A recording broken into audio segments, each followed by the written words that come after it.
पर जेका नाइंसाफ़ी अवां सां थी आहे उन ते तमामु गहरे ॾुख जो इज़हार करियूं था ऐं मज़म्मत करियूं था। महिरबानी करे तूं असांजे नाज़रीन खे ॿुधाईंदीअ त असुलु मसइलो छा थियो आहे, हेसी ताईं छा थियो आहे? अस्सलाम वालेकुम। मुंहिंजी न्याणी सां 12 जनवरी ते 2021 मंझि जेको वाक़ियो पेश आयो ज़ाते जो, उन मंझि असांजा जेके वॾेरा आहिनि ऐं सियासी जेके तंज़ीमूं आहिनि, सियासी माण्हू आहिनि, सियासी तंज़ीमूं आहिनि, उन्हनि सभिनी उन ते चयो त असांजे न्याणी जी माना उन्हनि जो FIR कटिजे ऐं उन्हनि खे माना छोकिरनि खे सज़ा मिले। सभु उन्हनि मुल्ज़िमनि सां गॾु हुआ, उन्हनि सां ॿेली हुआ।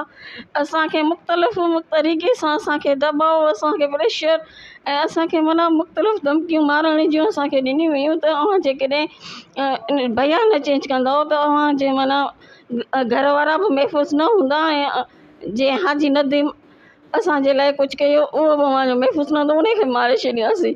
उनजे बिना ते असां मजबूरन थी असांखां बयान माना चेंज करारायूं ऐं उनखां पोइ मां हुयसि, मां मुंहिंजी दिलि चयो त उन्हनि छोकिरनि खे माफ़ करिया, मां नथे माफ़ करे सघियसि।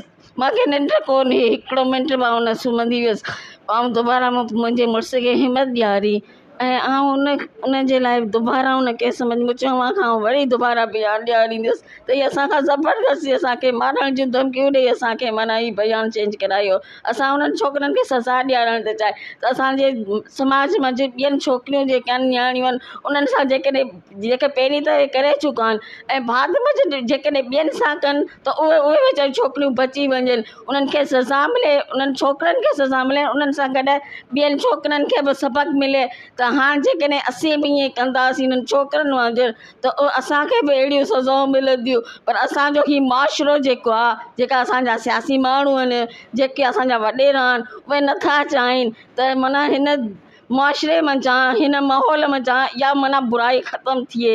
उहे चवनि था भले इहे मामला जेके आहिनि उहे दॿिजी उते ख़तमु थी वञनि। उहो छो थींदो आहे? जो उन जा पाण मंझि उन जा या त सियासी माना उन्हनि जा माना मक़ासिद हूंदा आहिनि, या त उन्हनि जा ज़मीनी जा माना हूंदा आहिनि, कारोबारी हूंदा आहिनि, या उहो पाण मंझि छा दोस्ती माना निभाईंदा हूंदा आहिनि। सभु इहे ई उन जा हूंदा आहिनि तालुकात, जंहिंजे करे इन्हनि मामलनि खे उहो दॿाए छॾींदा आहिनि। अच्छा अमा, ही मामिलो थियो आहे, इन मामले खे तव्हां FIR बि कटराई, अव्हां जे बचे ते वरी हुनखे अगवा करण जी कोशिशि कई, हेसी ताईं छा थियो आहे ऐं हाणे छा था चाहियो? असांजे जेको असां बयान ॾिनल असांखे उमेदु आहे सुप्रीम कोर्ट खां त उहो असांखे ज़रूरु असांखे इंसाफ़ ॾियारींदो। असांखे ज़रूरु मुंहिंजो मुतालबो आहे, असांखे ज़रूरु हुनजो इंसाफ़ मिलंदो। बयान हलिया आहिनि, कोर्ट मंझि हलनि पिया ऐं वकील त ख़बर आहे जेके मुख़ालिफ़ पार्टियुनि जा हूंदा आहिनि उहे तारीख़ मथां तारीख़ लॻाए उनखे डिघो करे वेंदा आहिनि केस खे। ऐं असांजो जेको आई विटनेस हो उनखे बि इन्हनि मुल्ज़िमनि ऐं असांजे जेके बि माण्हू हुआ उन्हनि गॾिजी करे उनखे बयान चेंज करायऊं।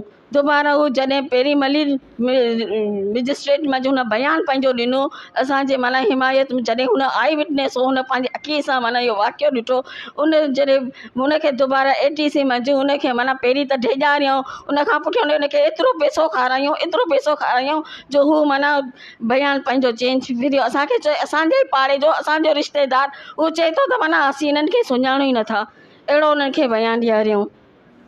ऐं